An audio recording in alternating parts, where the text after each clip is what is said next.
Good morning, students. So in this third lecture of chemical kinetics, we will discuss the factor affecting rate of reaction. There are total 8 factors which affects the rate of reaction. First is nature of reactant and product. Second is concentration, temperature, catalyst. Then exposure to radiation like sunlight or UV light. Surface area of reactant. pH of medium, that is only for those reactions which are acid base, and electric and magnetic field का जो effect है, that is only for those species which are polar in nature. Okay, so out of these 8 factors, the first 4 are important that we will discuss in this chapter. बाकियों की जरूरत नहीं है. And out of the first 4, the concentration, temperature and catalyst, these 3 are very important as per the JEE and NEET point of view. So we will start with the nature of reactant and product. So how the nature of reactant and product that affect product also, whether the product formed is gas or solid, that also affect the rate of reaction. So under this nature of reactant and product, the A part is physical state.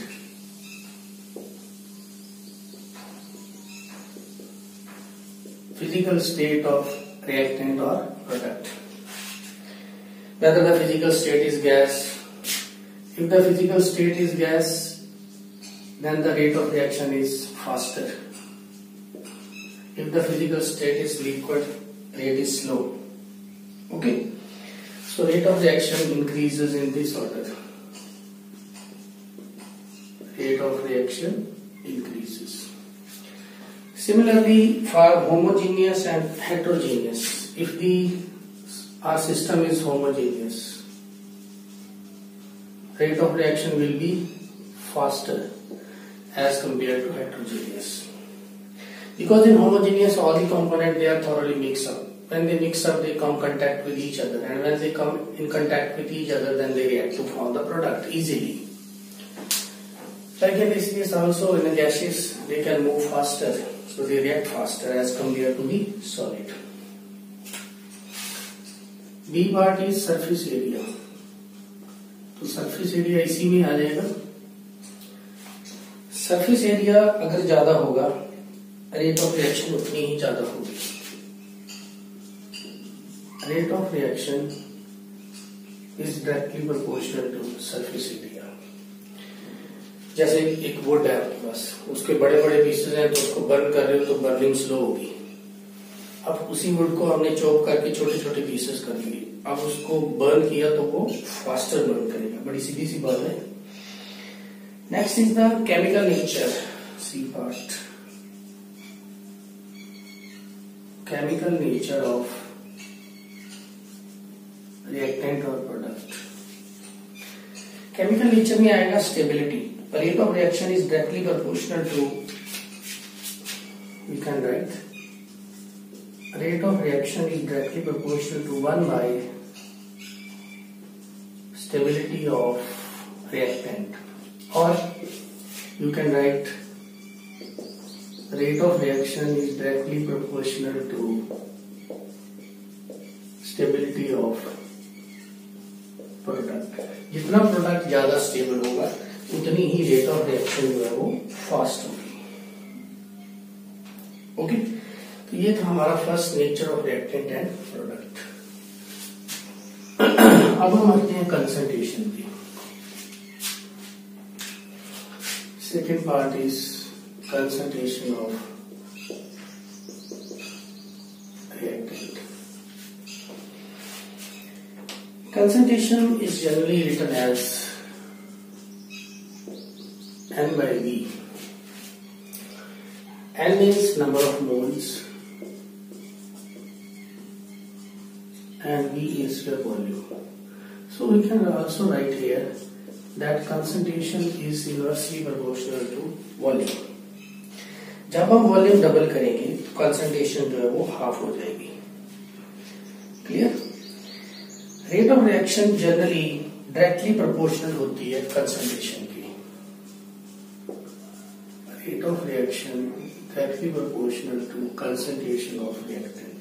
जैसे जैसे reactant की concentration कम होगी वैसे ही rate of reaction जो है वो slow हो जाएगी। तो किसी भी रिएक्शन की जो रेट ऑफ रिएक्शन है that is not constant through out.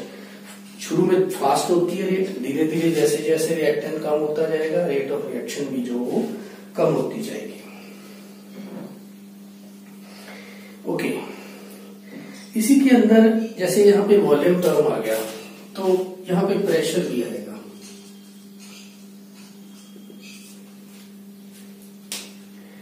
Pressure is for gases. अगर आपके रिएक्टेंट प्रोडक्ट गैसेस हैं तो हम प्रोडक्ट प्रेशर को भी कंसीडर करेंगे। और प्रेशर का जो रिलेशन होता है according to this ideal gas equation PV equal to nRT।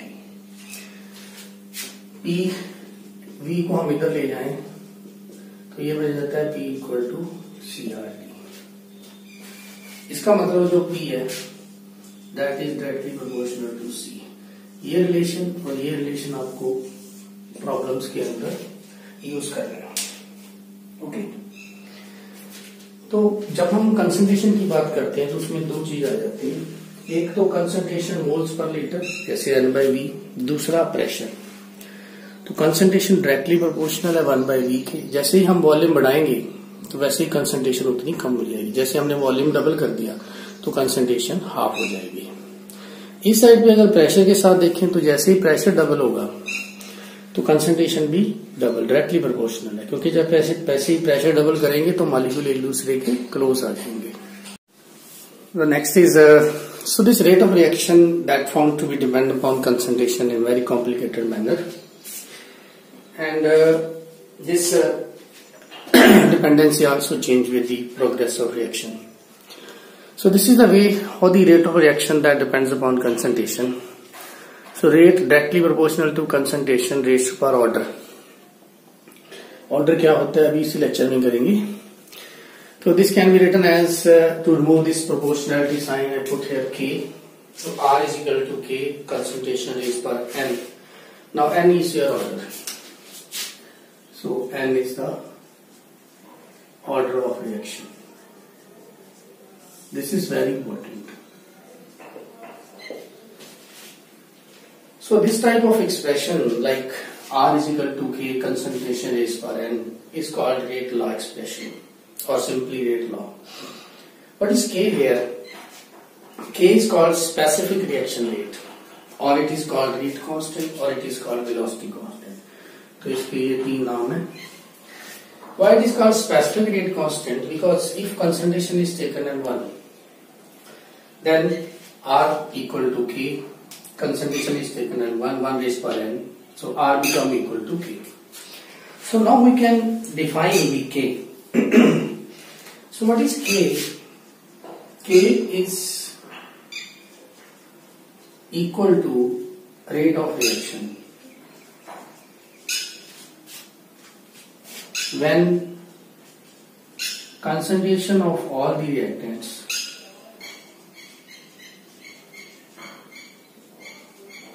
is taken as unity. जब हम कंसंट्रेशन सबकी 1 ले लेंगे, चाहे रिएक्शन के अंदर एक रिएक्टेंट है या 2 रिएक्टेंट है या 3 रिएक्टेंट है, तो तब वो जो रेट ऑफ रिएक्शन होगी उसको बोलेंगे K. Why it is called specific reaction rate? Because we specified the condition. We put all the concentration of all the reactant taken as 1. उसमें 2 रिएक्टेंट हो, दोनों की 1 लेंगे, एक हो उसकी 1 लेंगे, तभी रेट कांस्टेंट किसके इक्वल हो जाएगा? रेट ऑफ रिएक्शन की। सो स्पेसिफिक रिएक्शन रेट या रेट कांस्टेंट या वेलोसिटी कांस्टेंट एक ही बात है। इसकी डेफिनेशन आती है सीबीएसई एग्जाम में पूछ लेते हैं। तो आपको लिखना क्या है कि सिंपली पहले रेट एक्सप्रेशन लिखेंगे, rate is equal to R. तो चाहे आप कोई एक रिएक्शन भी ले सकते हो, जैसे मान लो ए चेंज इनटू बी, तो इसके लिए क्या हो जाएगा? कंसंट्रेशन और रेस पर एन।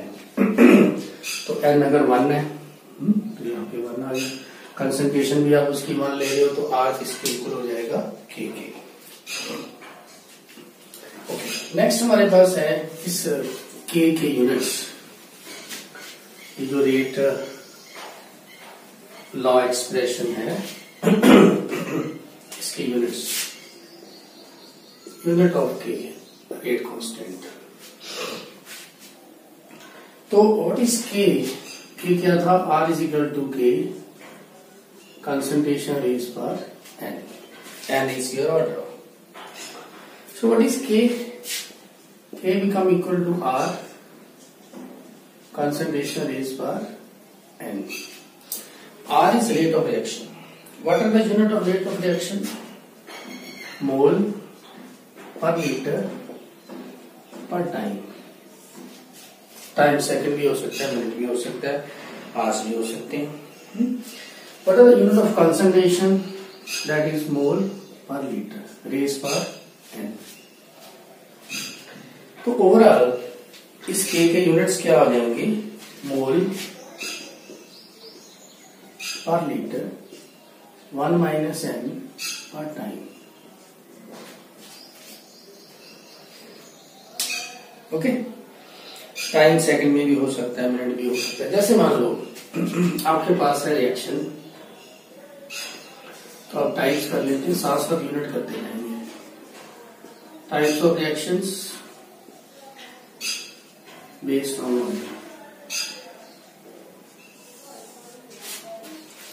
ऑर्डर के बेस पे कौन कौन सी रिएक्शंस हैं, और साथ साथ उनके हम क्या करते जाएंगे, यूनिट्स। फर्स्ट हमारे पास है first order reaction, number 1 first order reaction.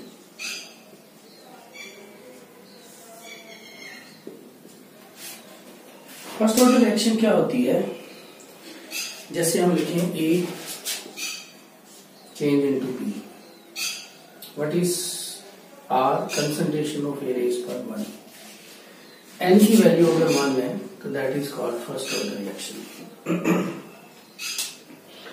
तो इसमें क्या हो जाएगा, rate of reaction become directly proportional to concentration of the reactant. आप कंसंट्रेशन को डबल करो, रेट भी डबल हो जाएगी। कंसंट्रेशन ऑफ रिएक्टेंट को 3 टाइम्स इंक्रीज कर दो, रेट भी 3 टाइम्स बढ़ जाएगी। तो rate is directly proportional to concentration of reactant. जैसे इसकी कुछ एग्जांपल्स मैं दे रहा हूं। N2O5 है, नाइट्रोजन पेंटाऑक्साइड, तो ये 2NO2 देगा प्लस O2 देगा, ठीक है। तो O2 को हम क्या देंगे, हाफ कर देंगे। तो इसकी अगर रेट एक्सप्रेशन लिखते हो तो लिखते हैं हम के कंसंट्रेशन ऑफ N2O5, तो इसका मतलब इसकी पावर 1 ही हुआ, तो इसका ऑर्डर क्या हो गया, फर्स्ट ऑर्डर। ऐसे ही सेकंड ऑर्डर, दूसरा पार्ट आ जाता है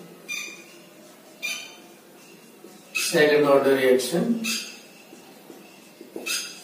इसमें क्या हो जाएगा, जैसे 2A चेंज इनटू बी, आपका जो रेट है दैट इज इक्वल टू के ए रेज पर 2, तो N2 हो गया। N2 का मतलब आपका जो ऑर्डर है रिएक्शन का वो 2 हो गया, okay.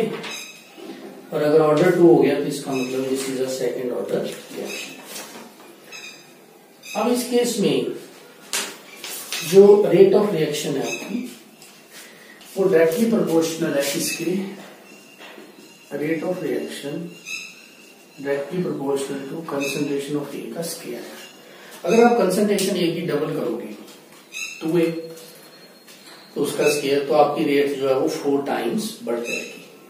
When you increase the concentration of A doubles, okay, आपने A की कंसंट्रेशन डबल कर दी, तो रेट ऑफ रिएक्शन पे क्या इफेक्ट पड़ेगा, रेट ऑफ रिएक्शन जो है वो दैट बिकम 4 टाइम्स, ओके। सो इसकी रिएक्शंस, इसकी एग्जांपल है जैसे मैं दे रहा हूं 2HI to give H2 and I2, तो रेट जो है इसका कि HI का क्या हो जाता है, स्क्वायर। क्लियर।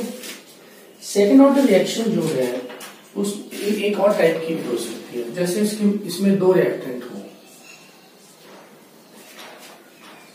तो अब रेट किसकी इक्वल हो जाएगा, के concentration of A1 concentration of B1 तो आपकी एन की वैल्यू हो जाएगी 1 + 1 2।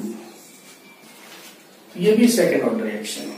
इसमें क्या होगा, अगर आप कंसंट्रेशन ए की डबल करोगे तो rate of reaction double, B की डबल करोगे तो रेट ऑफ रिएक्शन डबल, अगर दोनों की डबल करोगे then it become 4 time. Okay, so now in this case the rate of reaction is you can say directly proportional to this A and also directly proportional to B। किसी को भी एक को, मान लो एक को डबल कर दिया, B को कांस्टेंट रखा तो रेट जो है डबल हो जाएगी। अब B को कांस्टेंट, A को कांस्टेंट रखा और B को डबल कर दिया तो भी डबल हो जाएगी। तो ऐसी रिएक्शंस भी हैं कि इसमें दो रिएक्टेंट हैं और दोनों का ऑर्डर है जो 1-1 होता है। ओके, जैसे इसमें एग्जांपल है तो इथाइल एसीटेट की ले लेते हैं, CH3COOC2H5, इसमें NaOH डाल दो। अब ये दो रिएक्टेंट हो गए आपके पास। प्रोडक्ट क्या बन जाएंगे, प्रोडक्ट बन जाएंगे सोडियम एसीटेट प्लस इथेनॉल, है ना, CH3CONA प्लस C2H5OH। तो इस केस में रेट किसके इक्वल आ जाएगा, K concentration of this and concentration of this. So this is a second order reaction. Then we will move to third order reaction. Point 3.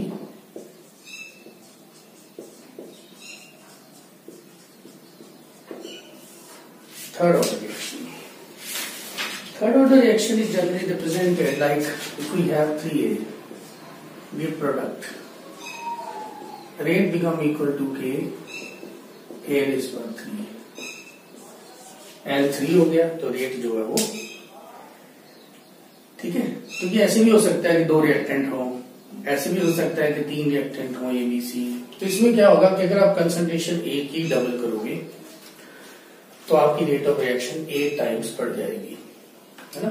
नया rate जो है when you increase the concentration of A को double कर दिया तो ये हो गया 2A क्यूब, 2 का क्यूब 8, तो आपकी रेट ऑफ रिएक्शन जो वो 8 टाइम्स बढ़ जाएगी। इसमें कुछ एग्जांपल्स हैं, जैसे 2NO plus O2, 2NO2। Okay, अब इसमें जो रेट है हमारा that is directly proportional to NO का स्केयर और O2।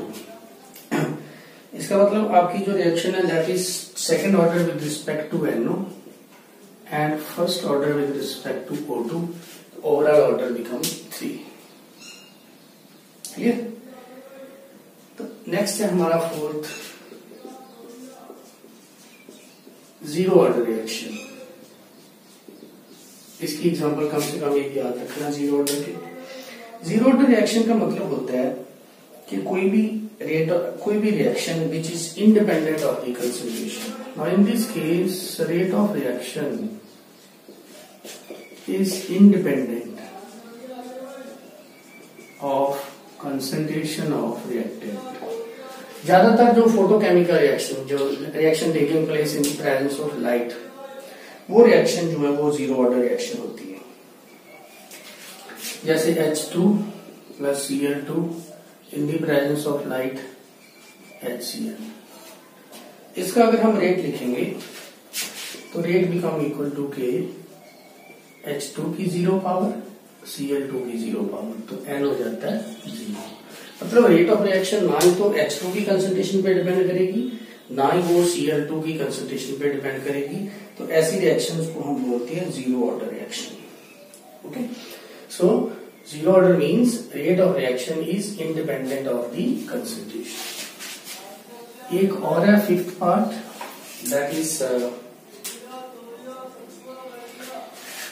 that is your fractional order reactions। Fractional order. अब ऑर्डर ऑफ रिएक्शन जरूरी नहीं है कि 0 1 2 3 ही हो, फ्रैक्शन में भी हो सकता है। ओके, तो फ्रैक्शन वाली जैसे reaction between H2 and Br2 to form HBr।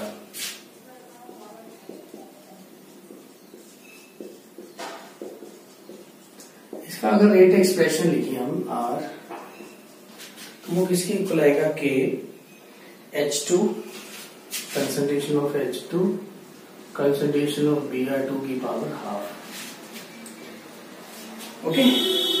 So what is the total value of N? N is now 3/2. So order of reaction is 3/2. Fraction में आ गया. CO plus Cl2, second example. CO plus Cl2 to form COCl. इसका जो rate है वो हम लिख रहे हैं R. तो ये जो रेट एक्सप्रेशन है दैट इज एक्सपेरिमेंटली फॉर्म्ड. ये एक्सपेरिमेंटली फॉर्म होती है. हमें ये आ जाएगा हमारा 5/2. So this is also fractional order. तो ये रेट ऑफ रिएक्शन जो है that is a experimental order. हम जो फाइंड करते हैं वो एक्सपेरिमेंटली होता है. जैसे हम किसी रिएक्टेंट को, मान लो हमारे पास एक रिएक्शन है बी, हम एक्सपेरिमेंट कर रहे हैं. हमने देखा कि ए को जब भी डबल करते हैं तो रेट ऑफ रिएक्शन 4 गुना बढ़ जाती है. Experimentally we found that when we increase the concentration of A rate become 4 times. तो इसका मतलब सीधा सीधा क्या हुआ, उसका ऑर्डर क्या है 2, है ना. तो आगे करेंगे यूनिट्स ऑफ के फॉर वेरियस ऑर्डर्स. अब हमारे पास नॉर्मल जो के यूनिट है वो क्या होते हैं, मोल पर लीटर 1 माइनस एन. अगर टाइम लेना पर सेकंड में ले लेते हैं.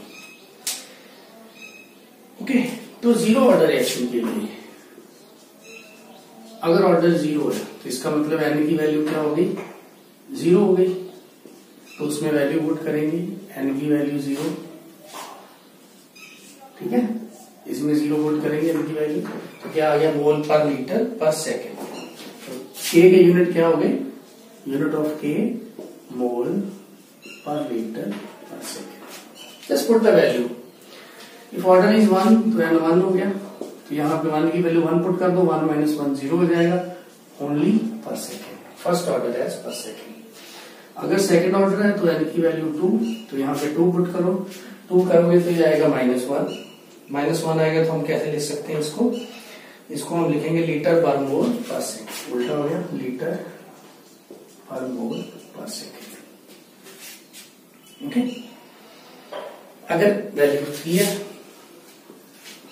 ऑर्डर 3 है तो एन 3 हो गया, वहां पे 3 पुट करो. लीटर स्क्वायर पर मोल स्क्वायर पर सेकेंड. अगर मान लो आपका ऑर्डर हाफ माइनस हाफ, तो एन की वैल्यू क्या होगी, -हाफ. तो वहां पे बस एन की वैल्यू -हाफ पुट कर दो. तो क्या हो जाएगा, ये मोल हाफ पर लीटर हाफ पर सेकेंड. तो ऐसे हम किसी का भी 4/3 दिया है एन की वैल्यू तो उसका भी यूनिट निकाल सकते हैं. क्लियर. तो these are the units of rate constant K. उसके बाद आता है हमारे पास rate of reaction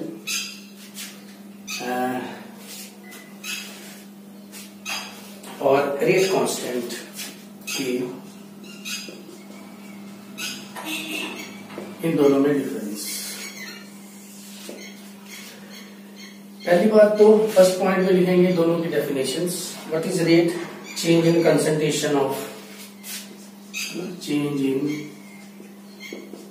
concentration of reactant और प्रोडक्ट पर यूनिट टाइम. तो रेट कांस्टेंट का क्या था definition, equal to rate of reaction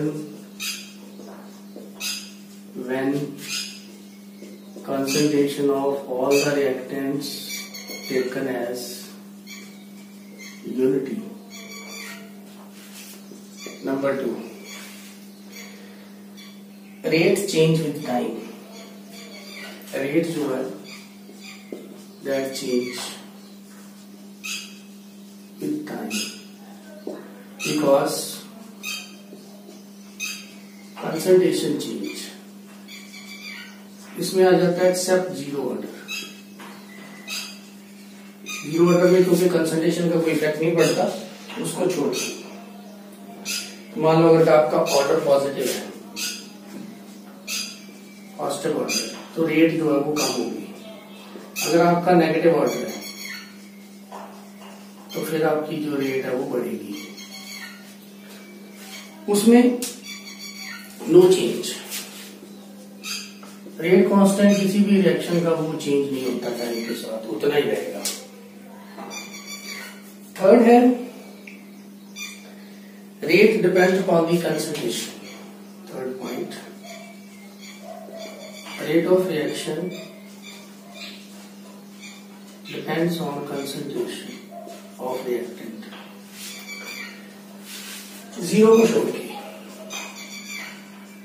except zero order. इसमें do not depend on concentration of reactant. Fourth an important point, unit. इसके जो units हैं वो हमेशा मोल पर लीटर पर टाइम होती है हमेशा, लेकिन रेट कांस्टेंट के यूनिट ऑर्डर पे डिपेंड करते हैं, डिपेंड्स ऑन ऑर्डर।